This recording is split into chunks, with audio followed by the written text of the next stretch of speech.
At my graduation ceremony, my mother stood up and shouted, "She cheated her way through college." The entire auditorium stared. I walked to the podium, accepted my diploma, and whispered to the dean, who smiled and nodded. I was 3 steps away from shaking the dean's hand when my perfect graduation day shattered. My mother stood up in the audience and screamed the words I'd been dreading my entire life. She cheated her way through college. The entire auditorium turned to stare. The applause died instantly. Camera phones swiveled toward her voice like weapons. Dr. Henderson's outstretched hand froze in mid-air, my diploma trapped between his fingers and my dreams. 500 pairs of eyes shifted between my mother and me, watching this family drama unfold on what should have been my moment of triumph. "She's a fraud," my mother continued, her voice carrying across the silent auditorium. "I know because I raised her." My legs threatened to buckle. The other graduates behind me shuffled nervously. Parents in the crowd exchanged uncomfortable glances.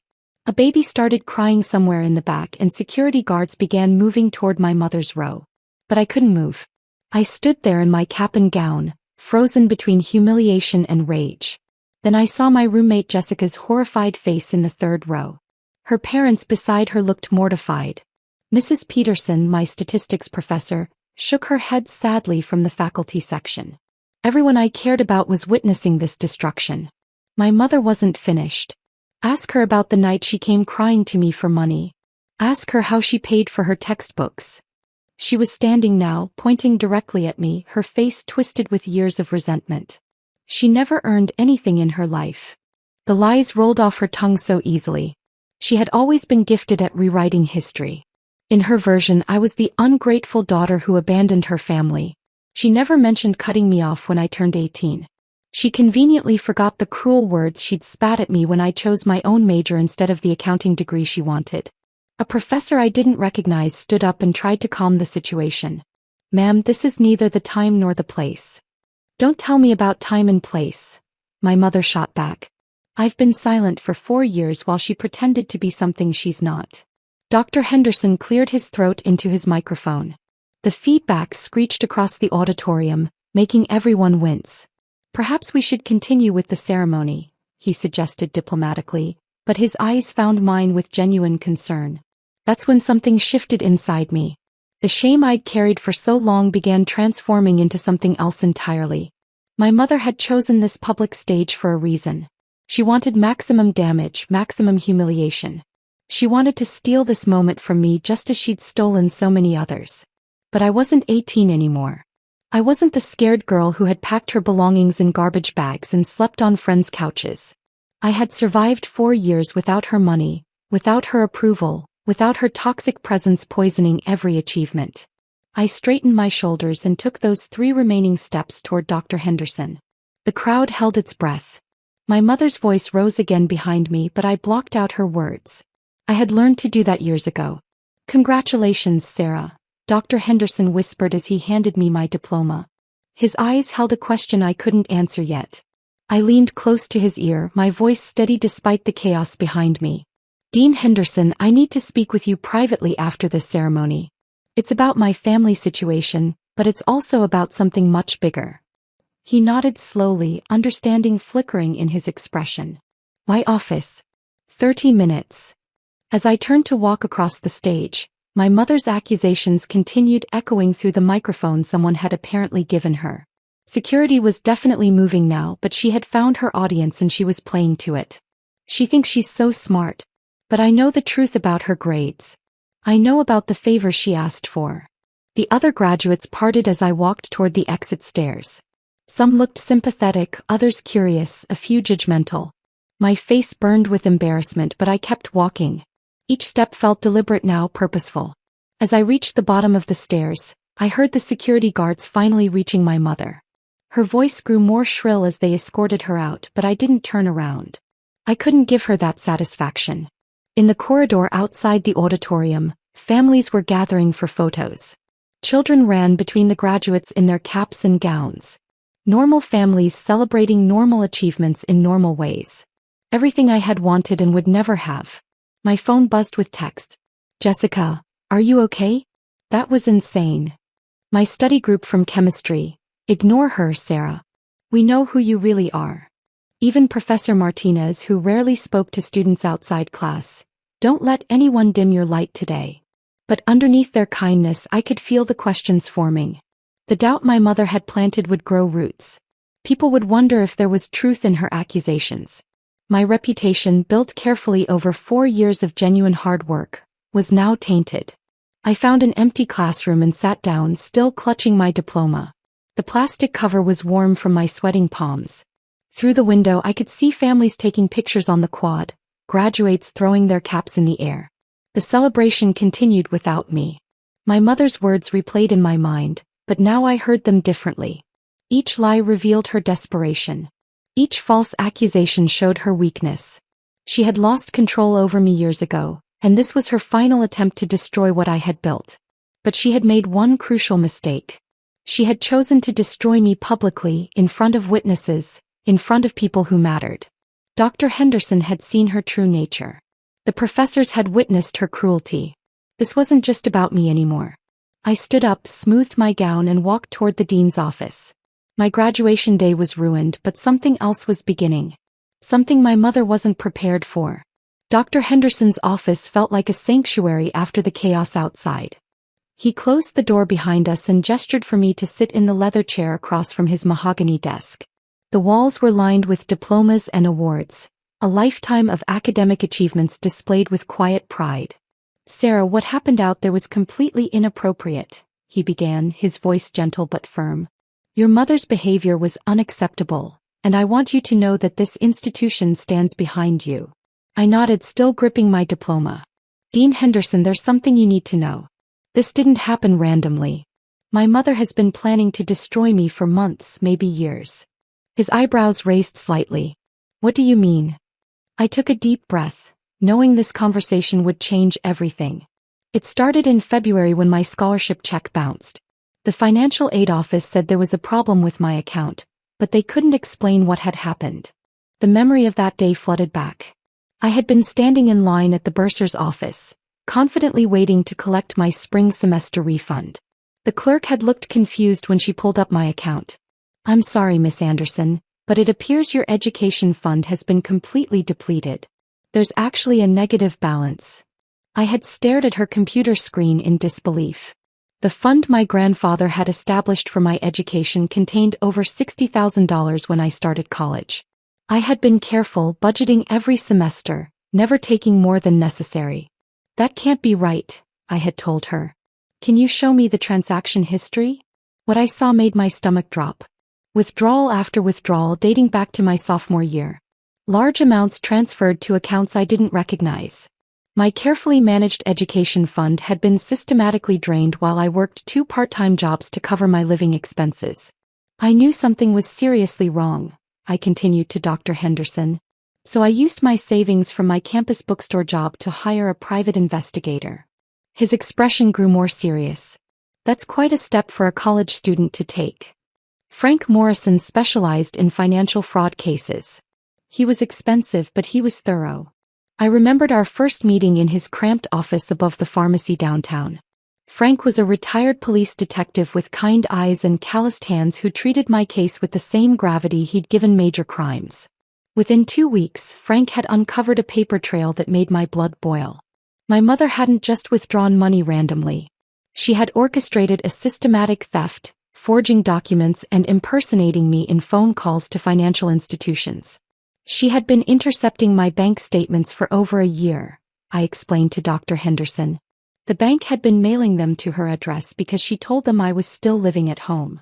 She signed my name on withdrawal authorizations, claiming I needed the money for educational expenses.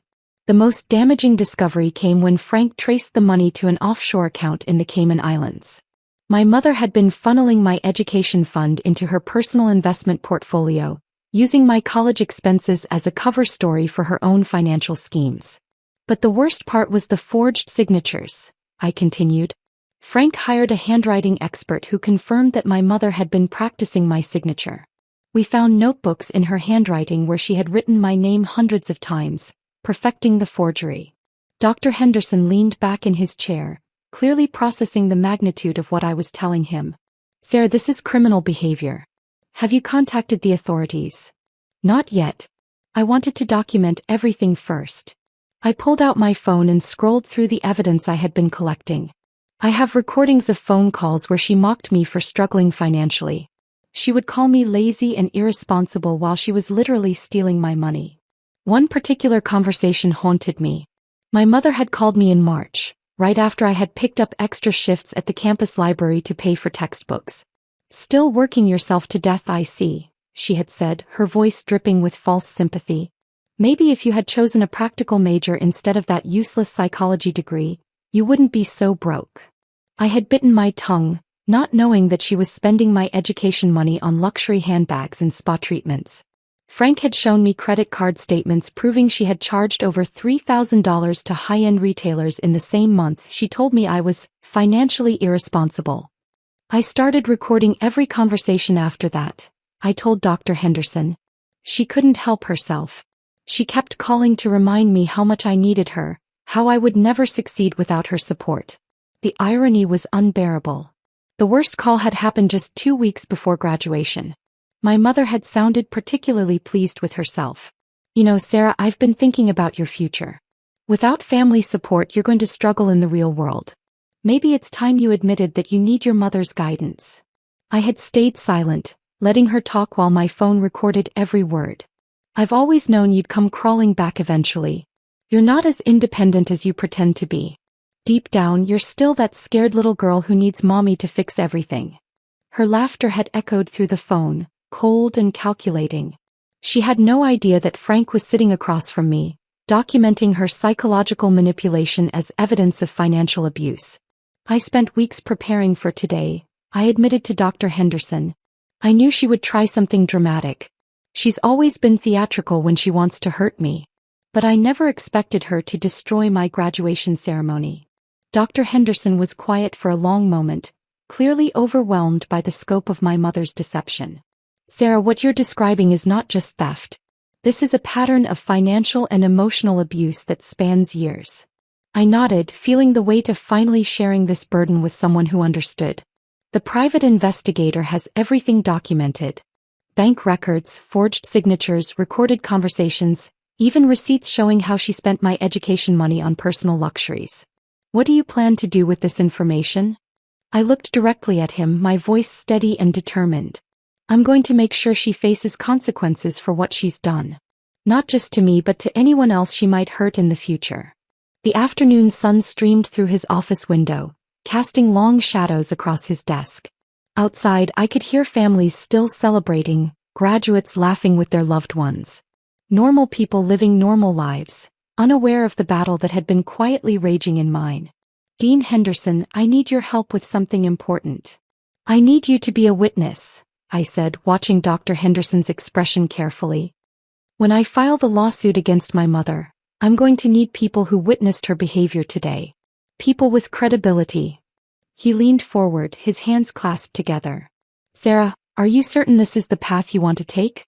Legal action against family is never simple." "She made it public first," I replied. "She chose to humiliate me in front of 500 people. Now she gets to face the consequences publicly too."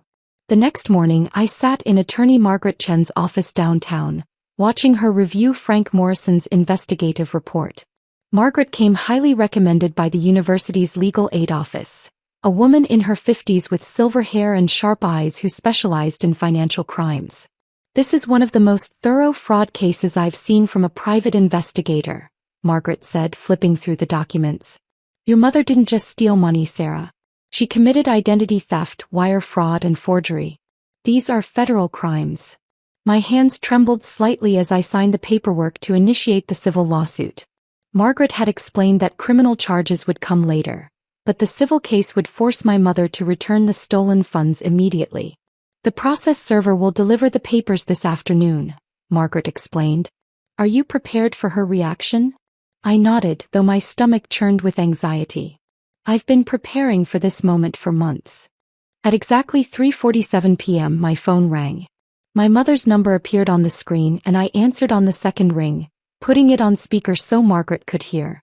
"What have you done?" My mother's voice was shrill, panic barely contained beneath her fury. Some stranger just handed me legal papers at my front door. I filed a lawsuit for theft and fraud, I said calmly. Everything is documented, Mom.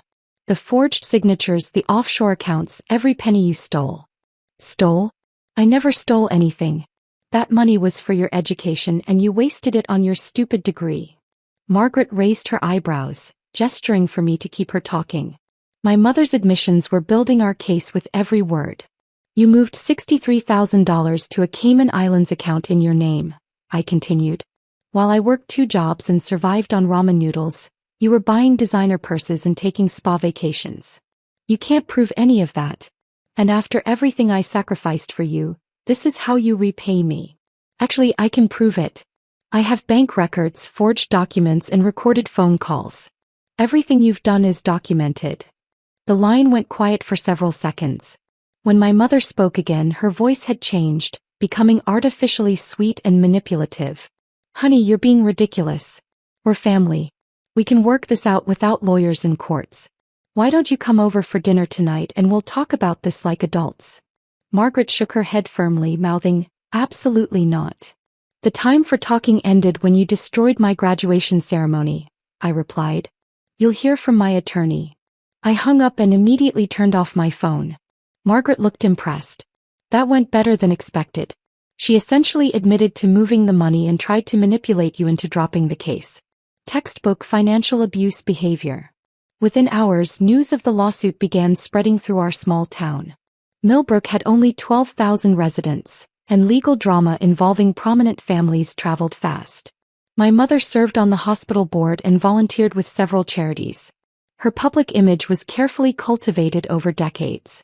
By evening, my phone was buzzing with messages from people I hadn't spoken to in years. Some offered support, others demanded explanations. Mrs. Patterson from across the street texted, "Honey, I always knew something wasn't right about your mother's finances. She bragged about expensive vacations while claiming she couldn't afford to help with your college."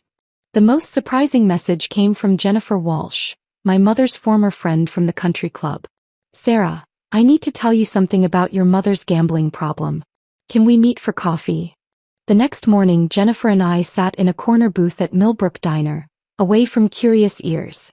Jennifer looked nervous, constantly glancing around as if my mother might appear. "She's been lying to everyone for years," Jennifer began. "About 5 years ago she started organizing bus trips to the casino. At first it seemed harmless, just ladies having fun. But then she started borrowing money." "Borrowing money from who?" "From everyone. She asked me for $3,000, claiming it was for a medical emergency. She borrowed from other women in our bridge club too. None of us ever got paid back." My stomach sank as Jennifer continued, revealing the scope of my mother's financial deception.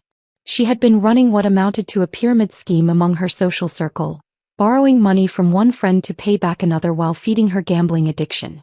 "Last month she showed up at my house desperate for cash," Jennifer whispered. "She claimed you were in some kind of trouble and needed emergency money for legal fees. She wanted me to write a check for $5,000. What did you tell her?" I said no. But Sarah, she seemed different. Desperate. Almost manic. That's when I started wondering where all her money was really coming from. That afternoon, Margaret called with an update. "The court has scheduled a preliminary hearing for next week. Your mother hired an attorney, Richard Blackwood, from the city. He's expensive, which is interesting considering she's claiming financial hardship. She's probably using my stolen money to pay for her defense lawyer," I said bitterly. "That's actually good for our case. We can trace those payments too." On the morning of the hearing, I arrived at the courthouse wearing my best suit. The building was smaller than I'd expected, with marble floors that echoed our footsteps. Margaret carried a briefcase filled with evidence, while I clutched a folder containing copies of everything. My mother sat across the aisle with her attorney, wearing a navy dress and pearls, looking like the perfect picture of respectability. She wouldn't make eye contact with me, instead whispering urgently to Mr. Blackwood. Judge Patricia Reeves entered the courtroom and everyone stood. She was a woman in her 60s with gray hair pulled back severely and intelligent eyes that seemed to see everything. "This is a preliminary hearing for the case of Anderson versus Anderson," she announced. "Ms. Chen, please present your client's claims." Margaret stood confidently, her voice clear and professional. Your Honor, we're seeking damages for systematic financial fraud committed by the defendant against her own daughter. Over a period of 3 years, the defendant forged signatures, intercepted mail, and transferred approximately $63,000 from the plaintiff's education fund to personal accounts. My mother's lawyer stood to respond. Your Honor, this is simply a family financial dispute being blown out of proportion by a vindictive daughter. Mrs. Anderson acted as a concerned parent managing her child's finances. Judge Reeves looked directly at my mother. Mrs. Anderson, did you have legal authority to access your daughter's education fund after she turned 18? My mother's voice cracked as she replied, I was protecting her interests, Your Honor. She was irresponsible with money. That's not what I asked. Did you have legal authority to move funds from an account in her name to accounts in your name? The silence stretched uncomfortably long. My mother's face flushed red as she realized her mistake. Mrs. Anderson, I'm ordering a complete forensic audit of all financial transactions involved in this case. We will reconvene in 30 days with a full accounting. As we left the courthouse, I noticed my phone had 17 missed calls from family members. The news of the forensic audit had apparently traveled fast through our extended family network. The first voicemail was from my Aunt Linda, my mother's younger sister. Sarah, honey, we need to talk. There are things about your mother you don't know. Things that happened years ago. Please call me back. I dialed her number from Margaret's office while we waited for copies of the court documents. Aunt Linda answered on the first ring, her voice strained and urgent. Sarah, I've been carrying this secret for 15 years. But after what happened in court today, I can't stay silent anymore. What secret, Aunt Linda? Your mother stole from me too. When your grandmother died, she left money for you and Tommy's college funds. $50,000 each, held in trust until you turned 18. Your mother was supposed to manage it, but she moved the money into her own investments. My hands went numb. She stole my inheritance. She convinced me it was a better investment strategy. Said she was protecting the money from taxes. I trusted her because she was my older sister, and she seemed so knowledgeable about finances. The betrayal cut deeper than I expected. Not only had my mother stolen my education fund, but she had been stealing from family for decades.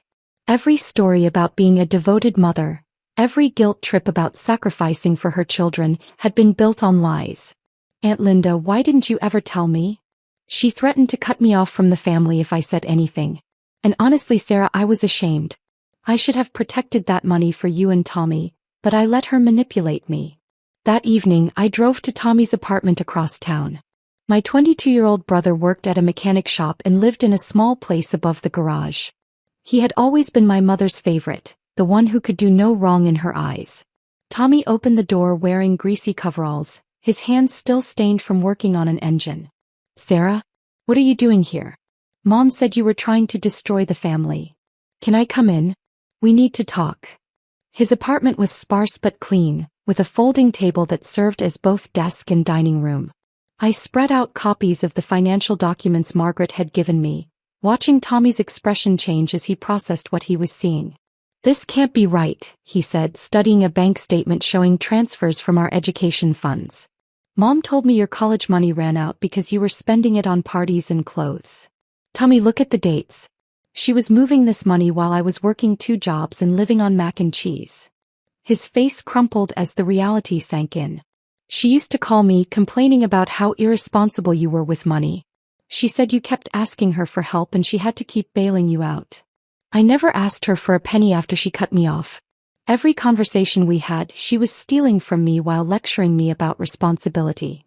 Tommy sat down heavily, running his hands through his hair. What about my college fund? Did she steal from me too? I pulled out another set of documents. She moved your money into the same offshore account. But Tommy, your fund was smaller to begin with because she'd been using it to cover expenses since you were 16. No. His voice was barely a whisper. She always said she was saving every penny for my education. That's why I couldn't go to the university I wanted. She said we couldn't afford it. The next few days brought an avalanche of revelations as family members began sharing their own experiences with my mother's financial manipulation. My cousin Rachel called to tell me about a loan that was never repaid. My Uncle David mentioned strange requests for emergency money over the years. But the most shocking call came from my grandmother's former neighbor, Mrs. Elizabeth Morris, who had somehow gotten my number. "Dear, I hope you don't mind me calling, but I saw the news about your lawsuit in the paper. I knew your grandmother well, and there's something I need to tell you about the week she passed away." Mrs. Morris was 86 and spoke slowly, but her memory was sharp. "Your mother came to your grandmother's house the day after the funeral. She had boxes and was removing documents from your grandmother's desk. When I asked her about it, she said she was handling the estate paperwork." "What kind of documents?" "Bank statements, insurance papers, investment records. But Sarah, your grandmother had shown me her will just months before she died. She was very specific about leaving money for your education. She was so proud that you wanted to go to college." My throat tightened with emotion I hadn't expected. My grandmother had died when I was 15, and my mother had told me she'd left everything to charity except for a few personal items. "Mrs. Morris, do you remember anything specific about the will?" "She left $50,000 each for you and your brother's education, and another $20,000 for your future wedding. He wanted to make sure you had choices in life, dear. She was very concerned about your mother's controlling behavior." That revelation sent me straight back to Margaret's office. If my mother had hidden additional inheritance money, it meant the theft was even more extensive than we'd documented. Margaret immediately filed for expanded discovery, demanding access to all of my mother's financial records from the past 20 years. "Sarah, if she's been systematically stealing inheritance money, we're looking at a much larger case." The legal pressure began affecting my mother's social standing in ways I hadn't anticipated. Her bridge club meetings stopped. The hospital board quietly asked her to step down from her volunteer position. Even the grocery store clerks treated her differently, their polite smiles replaced with cool professionalism. Tommy started avoiding her calls and eventually moved in with his girlfriend to escape the constant pressure to choose sides. "She keeps asking me to convince you to drop the lawsuit," he told me one evening. "She says you're destroying the family for money you don't even need." "What do you tell her?" "The truth. That she destroyed the family when she decided to steal from her own children." The breaking point came 3 weeks after the preliminary hearing. I was in my apartment grading papers for the substitute teaching job I'd taken when I heard shouting outside. Through my window, I saw my mother standing on the sidewalk, her hair disheveled and her voice carrying across the quiet neighborhood. "Sarah, I know you're in there. You need to stop this nonsense right now." I didn't move from my position by the window, watching as she paced back and forth like a caged animal. Neighbors were starting to come outside, drawn by the commotion. "You're destroying everything I've worked for. Everything I've built. And for what? Money you don't even need." She started up the steps to my front door, pounding with both fists. "Open this door. We're family. You can't do this to your own mother." The desperation in her voice was something I'd never heard before. This wasn't the controlled, manipulative woman who had terrorized my childhood. This was someone who had finally lost control of her carefully constructed image. "I sacrificed everything for you and your brother. Everything. And this is how you repay me." Mrs. Peterson from next door appeared on her porch, her phone in her hand. "Sarah, honey, should I call the police?" My mother heard her and spun around. "Mind your own business. This is between me and my daughter." But then something changed. Her voice broke and she collapsed onto my porch steps, sobbing with an intensity that shook her entire body. For the first time in my life, I saw my mother as she truly was, not the powerful matriarch, but a desperate woman whose lies had finally caught up with her. I stayed by the window until she eventually got up and walked back to her car, leaving behind only the echo of her breakdown and the certain knowledge that our relationship, whatever it had been, was truly over. The final hearing was scheduled for a crisp October morning, 6 months after my mother's breakdown on my porch. The courthouse steps were slick with fallen leaves, and I could see my breath in the cool air as Margaret and I climbed toward the entrance. "Remember, Sarah," Margaret said as we walked through the metal detectors, "today is about justice, not revenge. Let the evidence speak." The courtroom was packed. Tommy sat in the front row behind me, his girlfriend Lisa holding his hand tightly. Aunt Linda had driven down from Chicago, her face drawn with exhaustion from years of carrying secrets. Even Mrs. Morris, the elderly neighbor, had insisted on attending despite her age. My mother sat across the aisle with Mr. Blackwood, looking smaller than I remembered. Her designer clothes had been replaced with a simple black dress, and her usually perfect hair hung limp around her shoulders. The months of legal pressure had aged her visibly. Judge Reeves entered exactly at 9 o'clock, her black robes flowing behind her as she took her seat. We are here today for the final ruling in Anderson versus Anderson. Both parties have submitted their evidence, and the court has reviewed all forensic reports. She gestured to the witness stand where Dr. Patricia Hammond, the handwriting expert, sat with a folder full of documents. Dr. Hammond was a woman in her 50s with wire-rimmed glasses and the quiet confidence of someone who had testified in hundreds of cases. Dr. Hammond, please present your findings to the court. Dr. Hammond opened her folder and pulled out a series of enlarged signature comparisons. Your Honor, I analyzed over 40 documents spanning 3 years. The evidence clearly shows systematic signature forgery. She held up one of the documents, pointing to my supposed signature on a bank withdrawal form. This signature was created by someone attempting to mimic the plaintiff's handwriting. You can see the hesitation marks here where the forger paused to ensure accuracy. A genuine signature flows naturally without these interruptions. My mother shifted uncomfortably in her seat. Mr. Blackwood whispered something to her, but she didn't respond. Furthermore, Dr. Hammond continued, I found practice sheets in the defendant's handwriting where she had written the plaintiff's name repeatedly, perfecting the forgery. This demonstrates premeditation and intent to deceive. Judge Reeves studied the evidence carefully. Dr. Hammond, in your professional opinion, is there any possibility these signatures were legitimate? None whatsoever, Your Honor. The defendant systematically forged her daughter's signature to gain unauthorized access to financial accounts.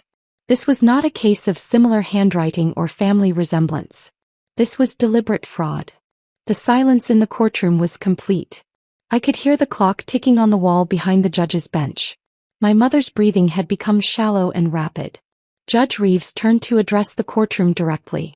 The evidence in this case is overwhelming. Mrs. Anderson systematically stole from her daughter's education fund through forgery, identity theft, and wire fraud. She violated not only the law but the fundamental trust between parent and child. She paused, her eyes moving between my mother and me. This court finds that the defendant unlawfully transferred $63,400 from the plaintiff's education fund.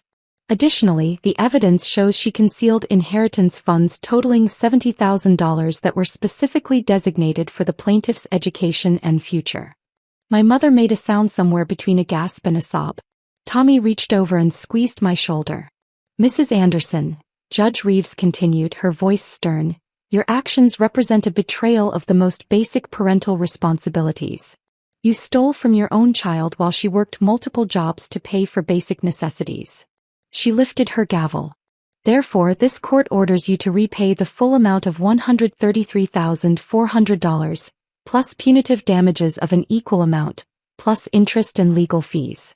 The total judgment is $300,000. The gavel fell with a sharp crack that echoed through the silent courtroom. My mother's composure finally shattered completely. She doubled over in her chair, sobbing uncontrollably while Mr. Blackwood tried unsuccessfully to calm her. The sound of her crying filled the courtroom, raw and desperate. I felt Tommy's hand tighten on my shoulder, but I couldn't take my eyes off my mother. I had imagined this moment for months, but I felt no satisfaction, no sense of victory. Instead, I felt hollow, like something inside me had finally been put to rest. Judge Reeves wasn't finished. Mrs. Anderson, I am also referring this case to the District Attorney's Office for criminal prosecution. The systematic nature of your fraud warrants criminal charges. As court officers began the process of serving the judgment papers, reporters who had somehow learned about the case crowded near the doors. Margaret quickly guided me toward a side exit, but I could hear their voices calling out questions.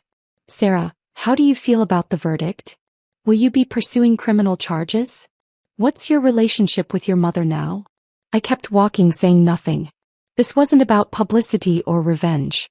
It was about justice for the scared 18-year-old girl who had been thrown out of her home and told she was worthless. That evening, I sat in my small apartment with a certified check for the first payment from my mother's assets. Mr. Blackwood had explained that she would need to liquidate her house, her car, and her investment accounts to meet the judgment. She would be left with almost nothing. The check felt surreal in my hands. More money than I had ever imagined having, obtained through the destruction of the woman who had given birth to me. Tommy sat across from me, equally stunned by the day's events. "She's going to have to sell the house," he said quietly. "The house we grew up in." "I know. Sarah, do you think we did the right thing?" I looked at him, this younger brother who had stood by me even when it meant losing the only parent he had left. "Tommy, she stole our futures. She stole our grandmother's love for us. She would have kept stealing until there was nothing left." He nodded, but I could see the pain in his eyes. Winning in court didn't erase the fact that we were now orphans by choice, cut off from the only family we had known. Margaret called later that evening to discuss the criminal referral. "Sarah, the district attorney is very interested in this case. Your mother's pattern of financial abuse could result in significant prison time." "How long?" "With the forgery charges, wire fraud, and the systematic nature of the theft, she could face 5 to 10 years. I closed my eyes, trying to process the magnitude of what was happening. My mother, who had once seemed so powerful and controlling, was about to lose everything. Her money, her house, her freedom, her reputation, all destroyed by her own greed and cruelty. "Margaret, what happens now?" "Now we wait for the criminal proceedings to begin. And Sarah, you should be proud of yourself. You stood up to someone who had power over you your entire life, and you won." But as I hung up the phone and looked around my small apartment, I realized that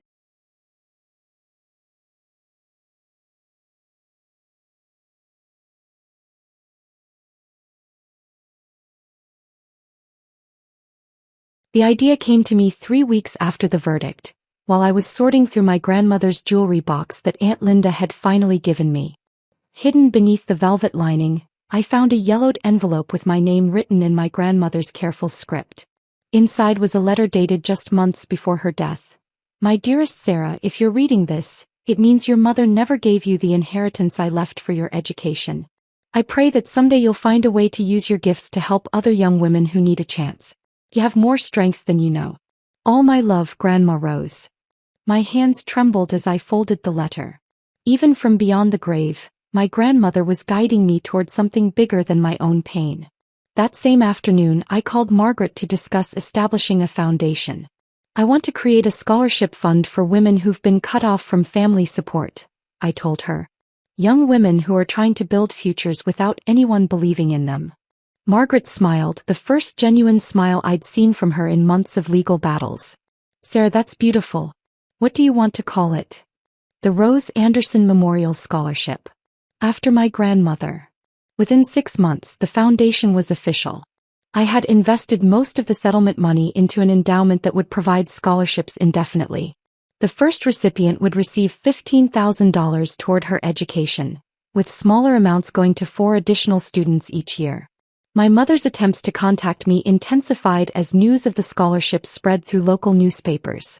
She left voicemails that progressed from angry demands to tearful pleas, but I never listened to them completely. Tommy would update me occasionally. She had moved into a small apartment across town, worked at a department store, and seemed genuinely shocked that her actions had consequences. "She keeps asking me to give you her letters," Tommy told me during one of our weekly dinners. "She says she's changed, that she understands what she did wrong." "What do you tell her?" "The truth. That some things can't be fixed with apologies." I had burned the first few letters without opening them. But eventually curiosity won and I read one. It was filled with the same manipulation I remembered, taking partial responsibility while blaming circumstances, promising change while making excuses. I threw it away and never opened another. My new life took shape slowly. I bought a small house on Elm Street with a front porch and a backyard perfect for a garden. The previous owner had left behind rose bushes that reminded me of my grandmother's garden, and I spent weekends learning to care for them. The biggest change came when I visited the animal shelter on a rainy Saturday morning. I wasn't planning to adopt anything, just volunteering to walk dogs. But a 3-year-old golden retriever mix named Honey chose me, following me around the yard and sitting patiently by my feet during the entire volunteer orientation. "She's been here for 4 months, the shelter coordinator explained. "She was surrendered when her elderly owner moved to assisted living. She's gentle and well-trained, but people want puppies. Honey rode home in my passenger seat that day, her head out the window and her tail wagging. For the first time in years, my house felt truly alive. I also returned to painting, something I had abandoned in college when my mother mocked it as impractical. My small spare bedroom became a studio, filled with canvases and the smell of oil paints. I painted landscapes, mostly peaceful scenes that had nothing to do with courtrooms or family drama. The first scholarship ceremony was held at the community college where I had taken evening classes after high school. 5 young women sat in the front row, each with her own story of family rejection or financial abandonment. Maria, the primary recipient, was 23 and studying nursing after her parents disowned her for leaving an abusive marriage. As I stood behind the podium, looking at these brave young women who had chosen education over surrender, I felt my grandmother's presence strongly. Education isn't just about degrees or career opportunities, I began, my voice steady despite the emotion I felt. It's about proving to yourself that you're worthy of investment, that your dreams matter, that you can build something beautiful from broken pieces. Maria wiped tears from her eyes. 2 of the other recipients held hands, supporting each other as they had probably learned to do when family support wasn't available. Each of you has already demonstrated the most important quality for success: resilience. You've chosen to move forward when others tried to hold you back. You've chosen hope when despair would have been easier. I paused, looking at their young faces full of determination and possibility. This scholarship comes with one requirement. When you're established in your careers, when you're stable and successful, find another young woman who needs a chance and help her. That's how we build something lasting from temporary pain. The ceremony ended with individual meetings where I got to hear their stories. Sarah Beth was studying computer programming after being kicked out for refusing an arranged marriage. Jennifer was pursuing her teaching degree despite her family's insistence that college was wasted on women. Lisa wanted to become a social worker to help other abuse survivors. As the evening wound down and the recipients left with their checks and congratulations, I stood alone in the empty conference room. The weight I had carried for so many years, the anger, the resentment, the constant need to prove my worth to someone who would never see it, had finally lifted. Tommy found me there, straightening chairs and collecting empty coffee cups. "How do you feel?" he asked. "Free," I said, and meant it completely. For the first time in my life, I feel free. Walking to my car that night, I realized something profound had shifted. I wasn't Sarah Anderson, the daughter who had been publicly humiliated and financially abused. I wasn't the victim who had fought back in court and won. I was simply Sarah, a woman who had survived her past and chosen to build something meaningful from the wreckage. Honey was waiting for me on the front porch when I got home, her tail wagging in the porch light. My roses were blooming despite the late season, filling the air with their sweet fragrance. Inside, canvases waited for new paintings, new visions of beauty that had nothing to do with old pain. I had everything I needed. I had built a life that belonged entirely to me, funded a future for young women who needed chances, and finally understood what my grandmother had seen in me all those years ago. The strength to transform suffering into something beautiful, something useful, something that would outlast the people who had tried to diminish me. That was enough. More than enough. It was everything. If you found Sarah's journey of resilience and justice inspiring, smash that like button now. My favorite moment was when Sarah turned her pain into something beautiful with the scholarship fund. What part of her story touched you the most? Let us know in the comments below. For more empowering stories like this, subscribe and hit the notification bell so you never miss an update.